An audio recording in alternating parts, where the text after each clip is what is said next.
Hello everybody, happy Sunday, welcome back. I hope you guys are all having a great weekend. Today's video is going to be a color pencil video. Over the years I've amassed several different color pencil sets, and this is going to be a getting to know your pencils video. This video might be helpful for any of you guys who are wondering what kind of results you can expect from different sets of colored pencils. I'm starting off here with a very cheap Artist Loft set that I bought from Michaels. And we're going to move up to the Daler-Rowney 12 pencil set, and then the 12 pencil Prismacolor set that I have, and finally the Faber-Castell Polychromos. I'm blending the colors by dipping a Q-tip in some Gamsol and brushing it all over the surface of the color swatch. And I wanted to have a cool pattern in the beginning of my sketch pad, so this is the color swatch, every single color of Artist Loft. There are 36 total. And then on the top is the Prismacolors. Those are watercolor pencils, so I used water in order to blend that out with a brush. And these are the Polychromos. I think overall I got pretty good saturation in all the colors. The Daler-Rowney and the Artist Loft were the less intense, so I'm using only the watercolor Prismacolor here and the Polychromos to create a drawing of a banana. So I was interested to see what kind of final result I would get from doing a combination of Polychromos with the Prismacolor versus doing just the Prismacolors alone or the Polychromos alone. I expected the Prismacolor to be a little less saturated than the Polychromos.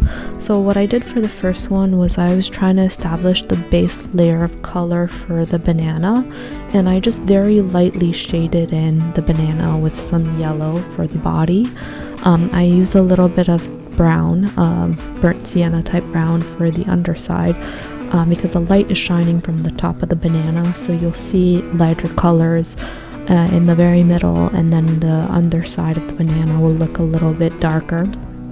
And I used a very dark brown for the stem with a combination of green because there are green parts of the banana that are showing through in the stem. And then as you can see, I just took brush and started brushing on the watercolor in order to make it smooth and let the colors run. And if you notice, I started with shading a very light layer of yellow, but once I added water to the pencil, it actually turned out to be quite a deeper color of yellow. So that's something to watch out for when you're using the Prismacolor watercolor. When you're shading with just the pencil alone, it's going to be much lighter than when you're adding color to the pencil. And on the bottom here, I'm just doing Polychromos with this similar colors that I was able to find in that set. So you'll see me use yellow, a darker yellow, a little bit of a brown burnt sienna, and some green. And I'm trying to get the same effect of the colors running by dipping my brush in some Gamsol. You have to use the Gamsol very lightly, so maybe dip your brush in and then wipe it off on a paper towel, because if you don't, it'll just create a very oily mess all over your paper. So once the first layer was dry, I went back in and deepened the shadows of the banana with some more brown and started adding in the age spots.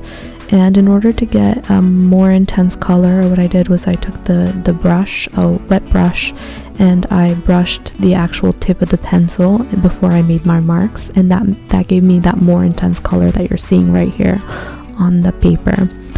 I had intended for the top banana to be all watercolor, but I messed up and I ended up making a watercolor underlayer and a Polychromos top layer. But what you're seeing me do there was the all watercolor, so it's a watercolor underlayer on top and a watercolor overlayer. And this is now the all Polychromos banana. So the underlayer was done, if you remember, with Polychromos and blended with Gamsol, and now I am doing the exact same thing I did to the other two, which is adding the shadows and any kind of age marks in the bottom of the banana, and then putting those spots on top of it. I use the same trick with brushing the tips of the pencil with, in this case, Gamsol, in order to get a more intense color when it came to the spots. And here is the final result. While I did like the saturation that I got from using the all watercolor, which is the second banana from the top, using the watercolor did buckle my paper, so in the future I'm going to try to use either all polychromos, or I'm going to try to do an underlayer with a lower quality pencil like the Artist Loft, and then draw over the top with the polychromos, which will give me that nice rich intensity of the color. So that video is going to be coming up next week. Thank you guys for watching, and I hope I'll see you then.